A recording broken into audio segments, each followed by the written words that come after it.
Hello everyone, we're going to try something a little different this time. We're going to go through each boss for Molten Core Heroic, and I'm going to just kind of talk about some of the things I'm thinking about, some of the things I'm trying to do for each boss to try to have a successful run.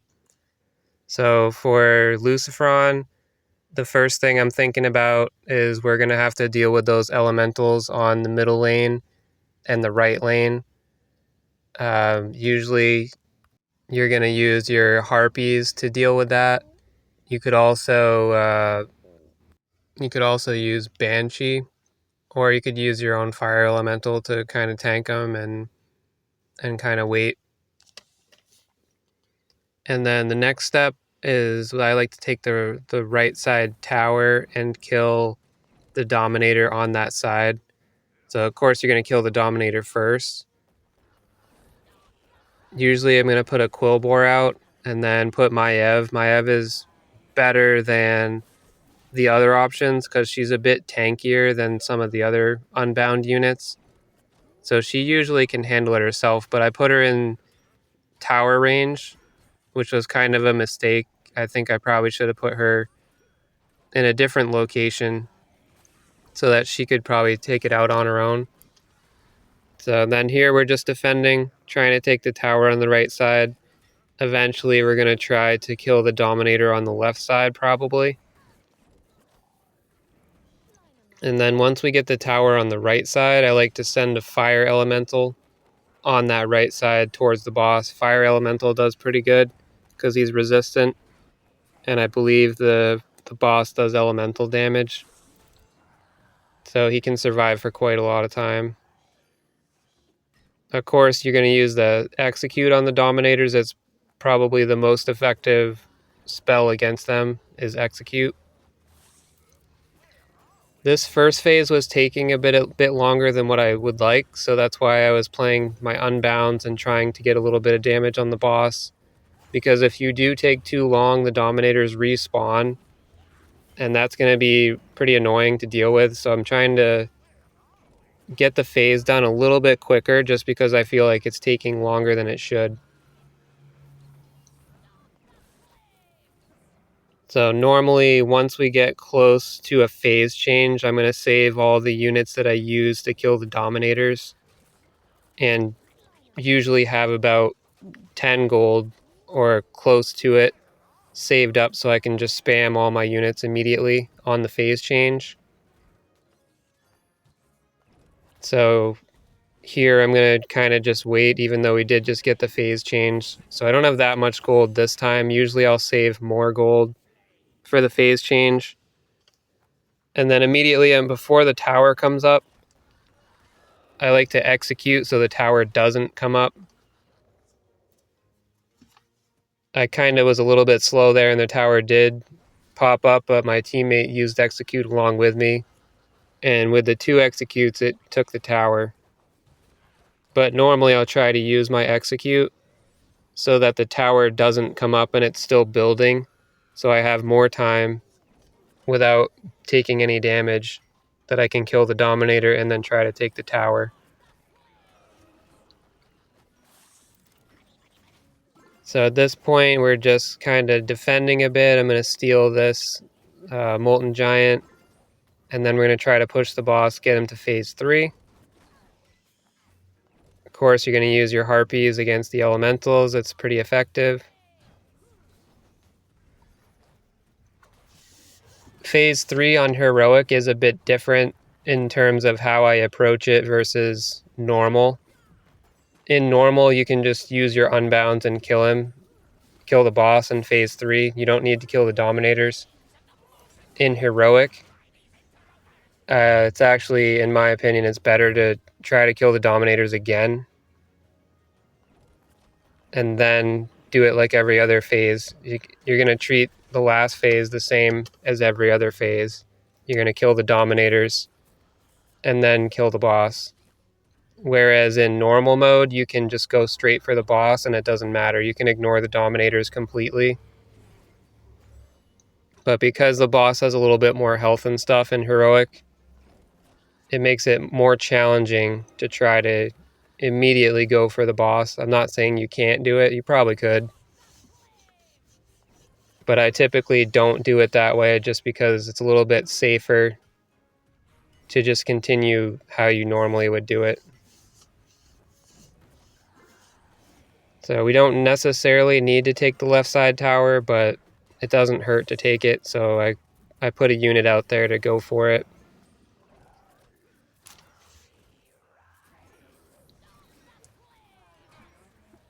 And now there's not really much to it. We're just going to spam our unbounds, get a fire elemental in there possibly if we need it. I'm not sure if we needed it here or not. Probably not. It looks like we're doing pretty good with the unbounds, and we'll just finish off the boss.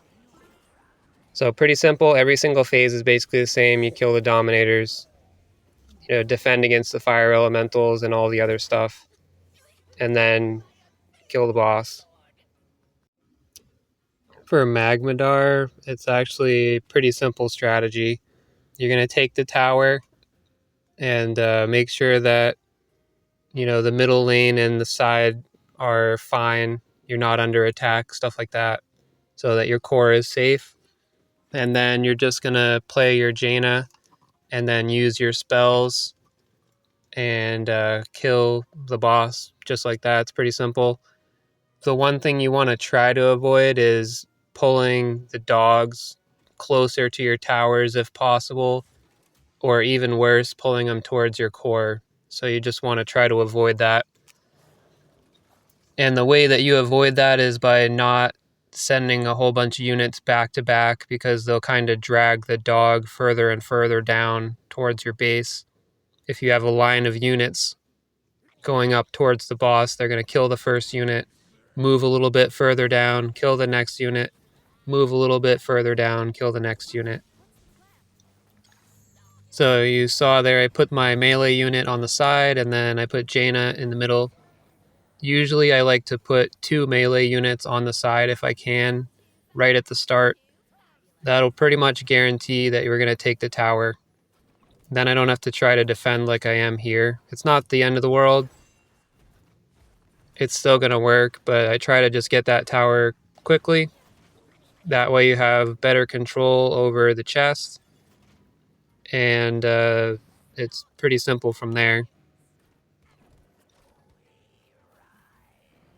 So I like to use the rhyme skeletons to collect the chest. That way I don't have to pay attention. I put them down, and then they're just going to collect the chest for the entire game. After that, I don't have to think about it.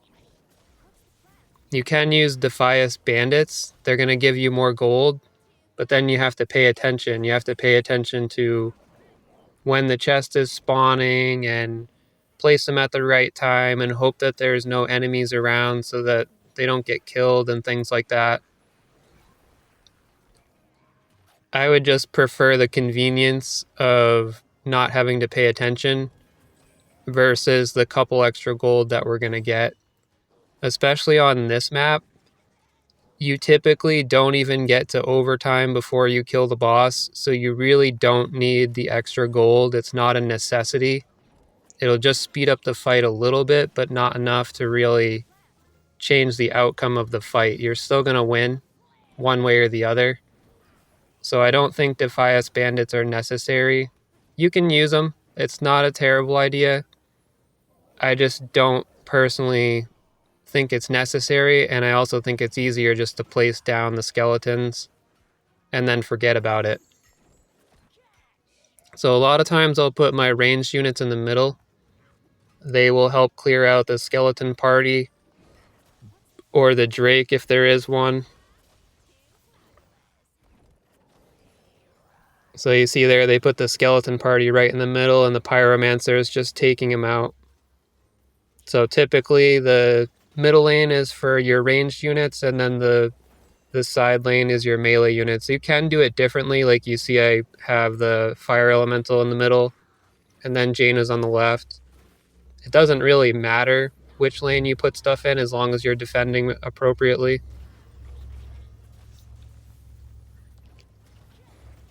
So we're just doing Starfall. That's your main damage on this boss. You can use Execute and stuff too. I've done it, but Starfall is probably better, I would say. So pretty easy fight, probably the easiest fight. GG's there. Gehennas and Shazzrah is one of the bosses where it's good to know and have a plan going into it. So if I start on the left side, I like to put down Stonehoof Tauren and the Troll Headhunter immediately to try to push the tower and take that tower so that we can have the tower up by the time the red boss makes it to the left side. If I start on the right side, you're just going to want to push the tower with whatever units you have. So you could use your troll, you could use the gargoyle like I did here. Push the tower, get the tower. And there's two ways you can go about it. You can immediately start attacking the blue boss, try to get him to 50%, and that will make him go to the middle of the map and stop walking around. Or you can kind of let him pass by and then try to kill the red boss. Typically, what I'm going to do is use my quill bore to slow down the red boss before he makes it to the left side on the initial pass. If I'm on the left side, that way I can get to the left side before he spawns the elite flame waker. And if I'm on the right side, you can still use your unbounds to slow down the boss for your teammate, and then it'll give you a little bit more time yourself. But the general strategy is you want to slow down the red boss, start attacking him before he gets to the spot where he spawns the flame waker, and ideally get through both. Is at 50% health, he's going to kill everything that's around him. So ideally, you're going to want to have tanks ready, which he just barely killed all my Stonehoof Tauren because he got close to 50% health. I'm not sure if it doesn't look like it's exactly 50% health, but at some point he kills everything around him, and you want to have tanks ready so that you can immediately start tanking him again and killing him, hopefully preventing the Flame Waker from spawning. In this case, we didn't quite have that happen, but we were able to kill it. So that's the general strategy. You're going to want to use your Stonehoof Tauren and your Resistant Gargoyle to tank and kill the boss. Here I'm kind of just delaying the boss because he's close to the point where he's going to spawn the Elite Flame Waker, and I needed a little bit more time to get there so I could actually do something about it. And it looks like we just barely made it in time. Once you kill the red boss, it's pretty simple to finish this fight off. The hardest part is getting the red boss eliminated. So that's what I focus on the most, is trying to kill the red boss so that the Flame Wakers will stop spawning. And after that, like I said, it's pretty simple. The blue boss is very easy to kill. You put a Resistant Gargoyle out there, and the Resistant Gargoyle is going to do a ton of damage on the blue boss, especially once he gets to that middle spot where he's not moving around. Because like here, he's going to attack the tower. You saw him attacking the tower. And during that time, he's not attacking your gargoyle if you have a gargoyle next to him that's attacking him. So your gargoyle is going to get a massive amount of damage over time on this blue boss. So usually Resistant Gargoyle is just going to tear through him, and he's really not a threat at all. So the main thing, like I said, just kill the red boss. Make sure you're delaying the red boss so that he doesn't get to the sides, so that he can't spawn the Elite Flame Wakers. And then from there, it's pretty easy. So Garr is one of the tougher fights, at least certainly early on. Garr is definitely one of the challenges that you're going to face. Gehennas and Shazzrah can be difficult too, but I think, eventually you're going to beat that boss. Garr, of course you can still beat him as well, but I think some players may get stuck on this if it's their first time doing Molten Core. It may take them a few attempts, or maybe more than a few attempts, to finish this boss. So the general strategy is going to be to push, and then you're going to have to deal with the elementals that spawn. Anytime you take a tower, an elemental is going to spawn. So it's a 1-to-1 ratio. You take one tower, one elemental spawns. You take two towers, you're going to have one elemental for each tower, so you're going to have 2. So if you and your teammate take a tower at the same time, 2 elementals are going to spawn at the same time, and so on and so forth. So the biggest problem with this fight is a lot of times you're going to get stuck at the second tower, where you're in a cycle of taking it and then losing it to the explosion or the elementals, and you just have to build up enough damage to be able to take that tower successfully and kill the elementals and keep them away from the tower so that you can actually keep it for good. So usually I'm going to push with my Abomination, and then I'm going to follow it up with some support units and try to take the tower. On the sides, you can use your elemental damage dealers to try to control the elementals. So that's why I run a lot of elemental damage, because I believe these guys are armored. Every once in a while, you're going to throw out a healer just to keep people alive. Having units that have frost can also be useful. So if you, like my Chimera, for example, my Chimera has frost. I've also run Ogre Mage with frost. That can work as well.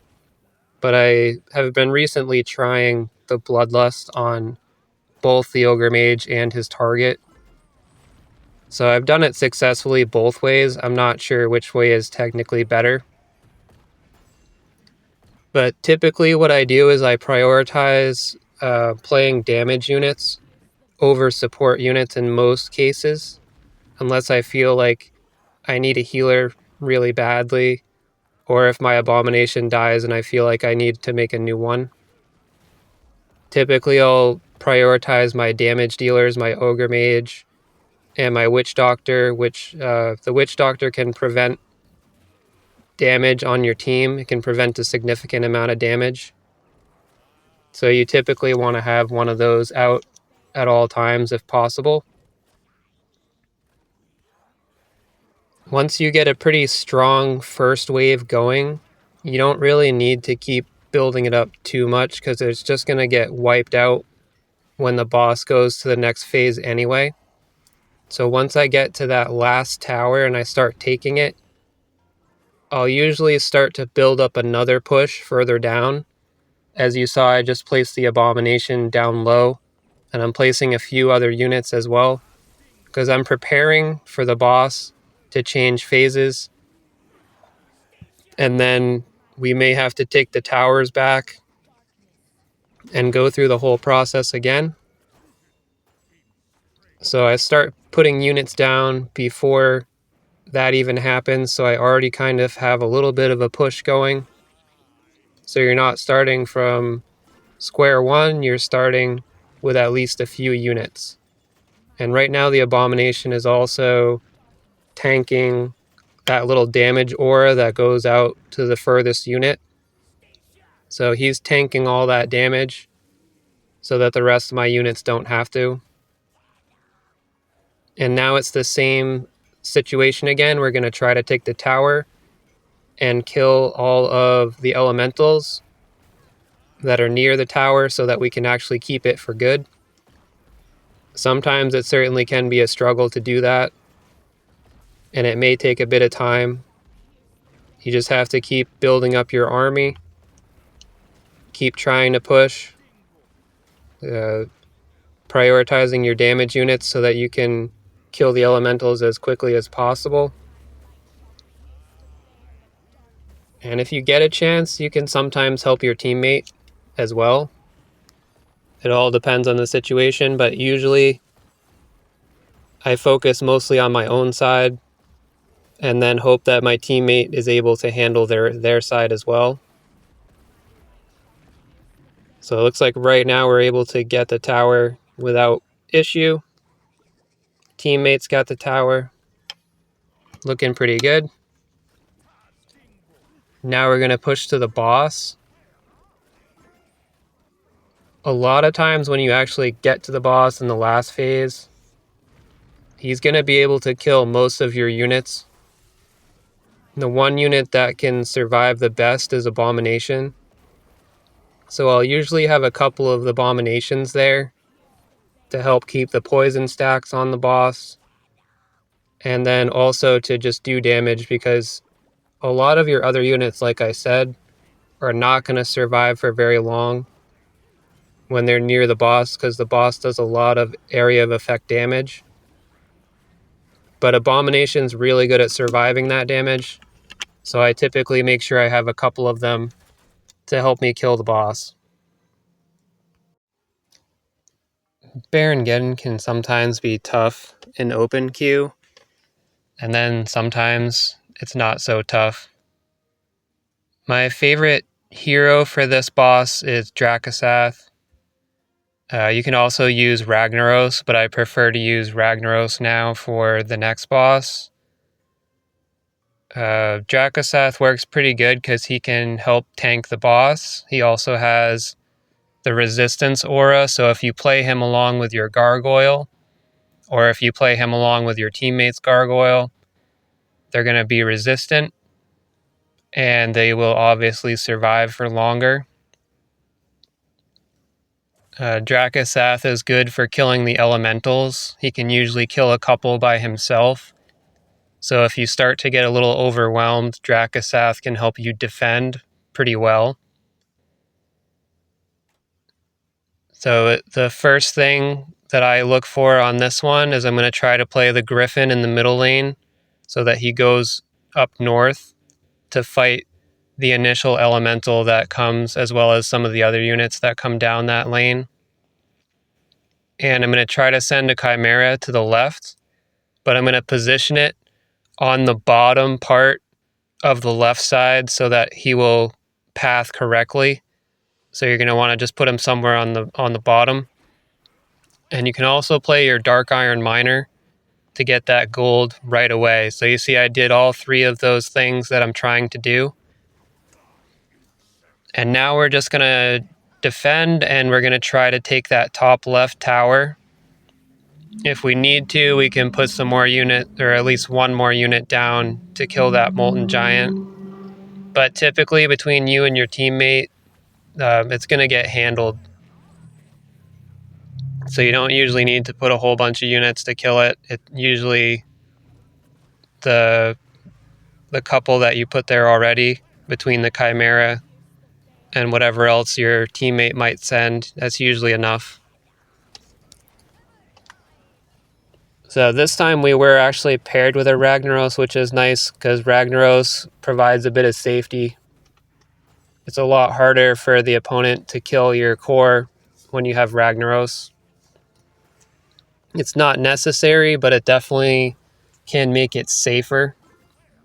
Once the boss gets to about where he is now, you can actually do it a little bit before. You're going to play your Gargoyle and your Dracosath, or if you don't have enough gold for both, just put down your Gargoyle. You don't need to play both at the same time. Just the resistant trait from Dracosath is going to make your Gargoyle survive for longer. It's not the end of the world if you can't do that. It just means that you're going to have to cycle in another tank once your Gargoyle dies. So that's one thing I try to do for this boss, is when one of your tanks is about to die, or if there's going to be a phase change, because on a phase change, the boss will kill all of the melee units or any unit that's within his range. So right out of phase change, you want to have a tank ready to replace the ones that are about to die. And then also, if there's any other point where your tanks are about to die, you want to have a tank ready. So once we get to the third phase, I'm usually going to let the boss go around the map a bit We're not going to keep fighting him in that same spot because it's usually too difficult with those damage auras that are moving around. You really can't keep fighting in that same position for the entire time unless you have a lot of damage and you're able to kill him before that fire aura gets there, because that thing just kills your units incredibly fast. You can try to fight the boss right now, like when he's to the north. You can certainly start to send your gargoyle at this point. We were just trying to defend at the moment, but you can send your gargoyle right at that point. Another thing that I try to do, even though I wasn't able to right there, is to save my pyromancer to use against the enemy gargoyles, because those are the biggest threat to your core, is the gargoyles. And my pyromancer has pyroblast, so it's going to do more than 50% of the gargoyle's health every time that he does the first attack. So that's essentially it, is you want to try to get a couple phases on the boss and then defend and then finish him whenever you can. That's kind of how I approach this battle. You know, using your Dark Iron Miner to get gold, having a lot of air units, and then going from there. So the next boss, Golemagg, with the changes, like, it's a lot different than it used to be. Now, like I said, I highly prefer Ragnaros for this one, because it's just so important to protect your core. And really, that's all you need to do on this fight, is protect your core, slow the enemy down. And Ragnaros pairs really well with the Molten Giant.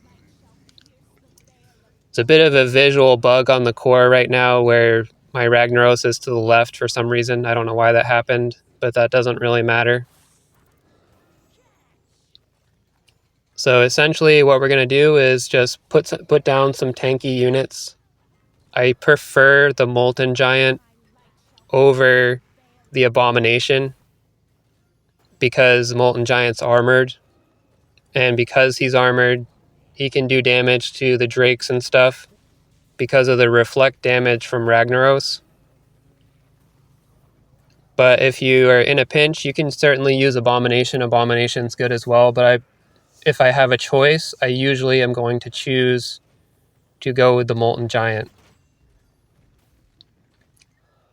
So this is kind of a fight where my approach to this fight is slow and steady wins the race. You don't need to kill the boss super quickly. You have a lot of time. There's tons of time. The main thing is you want to protect your base, protect your core. And then if you're in a spot where you feel like you're pretty safe, that's when you're going to use your spells, get some damage on the boss. But you never want to prioritize damaging the boss over your own safety. So if your core is not safe, if there's a big push coming, you're going to not use those spells. You're going to defend your base, because even now, like, we still have 4 minutes, plus we have the overtime, so there's really no rush. We don't need to be concerned about dealing damage to the boss. We just want to make sure that the enemy is not pushing into us with a bunch of stuff that's going to kill us. So we're just defending as much as we can. When we get an opportunity, we're going to do damage to the boss. The Priestess will help heal your Ragnaros, of course. I'm sure most of you know that by now.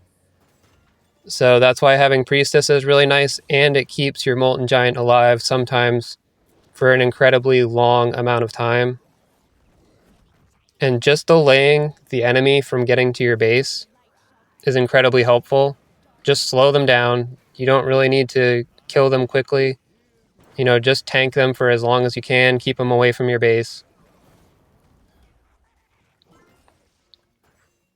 So we're just going to keep doing our Starfall as soon as we get a chance. Our teammate's doing a good job of doing a slow push as well. So this is a fight where it's definitely going to help to have a good teammate, because it's hard to control the entire map by yourself, because there's some times where there's a lot of units. The core hounds can do a lot of damage. They actually have pretty high DPS. So dealing with them by yourself, if your teammate's not that great, can sometimes be difficult if you're already trying to deal with another lane or something along those lines. Banshee can help with those situations where you can just steal a core hound and then or steal a fire elemental or an enemy molten giant, and then you'll have another unit to help you tank for a while you're trying to recover and defend. But typically, as you can see, I put the molten giant and then I put the priestess right behind him, and they can handle a lot by themselves.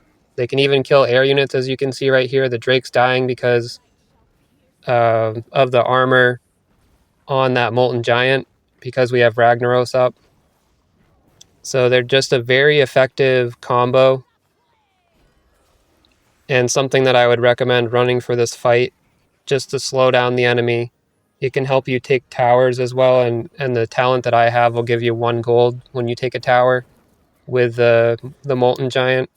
It's not the most important thing in the world, but it's kind of a nice little benefit, something extra.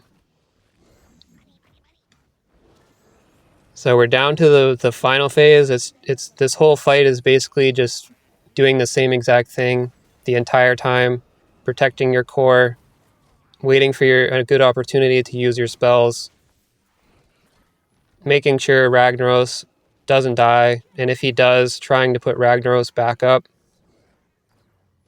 But it's mainly, this is a defensive map. You're going to be defending basically the whole time, not worrying about pushing. Don't worry about taking the towers. Sometimes you will take them, but that's not really your goal, because you're going to lose them very frequently. So getting a tower doesn't really help you too much.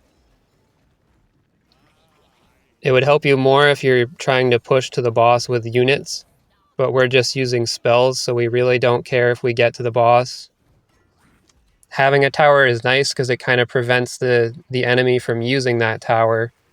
So it's not a bad thing to have towers. It's just not something that you're going to try to actively care about.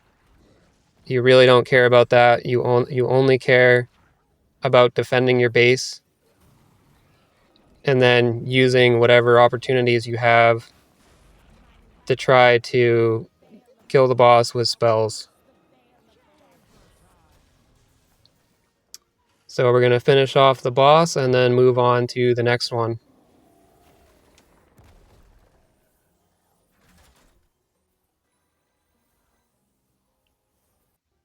Okay, Ragnaros is oftentimes the hardest boss. You can use a lot of different decks against him. There's some that use Molten Giant to push the boss and make Molten Giant resistant, but usually that type of strategy requires higher level units, like level 31. It's not going to be as effective if you have lower level units, of course. And I know there's a lot of people that don't have level 31 units. I have a couple, but not too many. So Sneed is really good here. He's going to give you a ton of gold for taking the chest. He also can help you tank a bit. He is a siege unit, so he does well against the Sons of Flame. Not super well, but he does better than he would if he was not siege. He's not as great. I still prefer to play Abomination.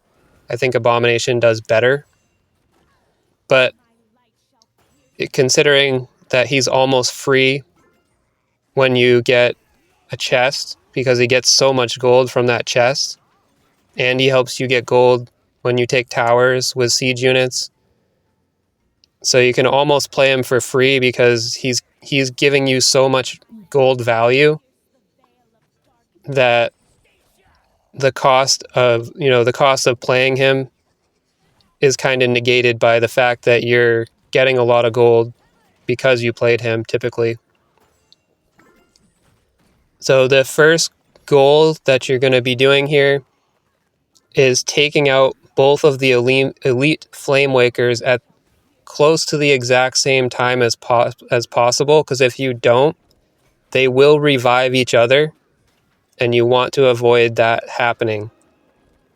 If you get in a cycle where they're constantly reviving and it's taking you too long to get through the first part of the boss, like, you could lose the fight because you need as much time as possible to get through these other phases. So if it takes you too long on that first part, killing both of the elite flamemakers, it could just be a losing fight because you didn't do it quick enough. You never want to get Ragnaros spawned before the elite flamewakers are dead. I've had teammates that rush trying to kill Major Domo and spawn Ragnaros before the elite flamewakers are dead, and that is just going to kill your run. Like, the chance of you succeeding when that happens is basically zero. It's really difficult to handle all of the stuff that's going on, plus try to deal with the elite flamewakers. It's not a good time. You don't want to put yourself in that situation. So we got to phase 2. You're just going to put out a tank, and then if you can, meat wagons will absolutely annihilate these Sons of Flame, and Execute will also do very well. Your Griffins, actually, surprisingly, if you run Griffins can do good DPS against the Sons of Flame. So the main strategy for doing damage to the boss is to put out your Whelp Eggs, put out your Worgen, and then execute the Worgen, because I have my Execute on Bloodlust, so he's going to do a lot of damage. The other thing you want to watch for is periodically there's going to be a Core Hound that spawns in the middle. I usually try to grab it with my Banshee, or if I need to, I can tank it with an Abomination or something along those lines. But typically, Sneed is not very good against those Core Hounds because of the fact that they're armored and they have some reflect damage because of Ragnaros. Most of the time, anyway. So usually, I might end up in a situation where Sneed is fighting them, but I'll try to use my Banshee to steal it anyway, because Sneed does not do very well. You might get a chance to see that here. So Sneed's already taking a lot of damage. Luckily, my teammate had a Banshee to stop that damage. So in this particular fight, I actually had a pretty good teammate. He's high level, he knows what he's doing. I can tell he knows what he's doing. We're actually ahead as far as damage goes on the boss. We've done more damage than what I would have expected by this time. Typically, you do not want to push phase 3 for very far before overtime.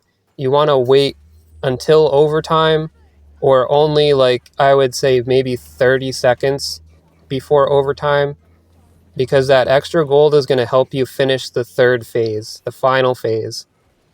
Here we did push it quite a bit early. We're a minute before overtime. That can be a problem if you're not very strong. Obviously, my teammate is quite strong. I'm reasonably strong. We both seem to know what we're doing. So it's going to work out. But if you're in a situation where, your teammate's not so strong, or you're not so strong, or you're both not, like, super knowledgeable of the fight, or it's not going so well, pushing before overtime can be a death sentence, and you can definitely lose because you push too soon. So I recommend waiting. Thanks for watching, guys.